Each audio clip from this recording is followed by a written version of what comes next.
nakatutok pa rin sa police line sa may St. Peter's Church. Sa panig naman ng mga rallyista, si Ivan Mayrina. Kamusta na ang sitwasyon dyan, Ivan?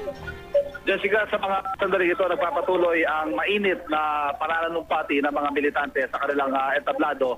At ayon mismo sa kanilang Secretary General, itong si Renato Reyes, ang kanilang crowd estimate sa kanilang sariling hanay ay nasa 15,000 to 17,000 na daw.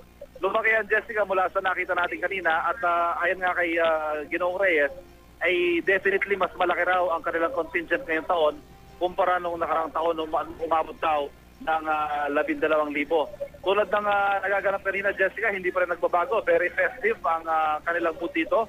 Pagkatapos ng speech, magkakaroon ng mga pag-awit ang kanilang mga banda, iba-iba mga performance, at kaya naman maging yung mga napapadaan dito, itong footbridge, Jessica, na patawid dito sa Commonwealth Avenue, nakikita natin, punong-puno na rin ng mga tao sa mga sandaling ito na nakikilahok din, nakikimasid sa isinasagawang kilos protesta nitong mga militante.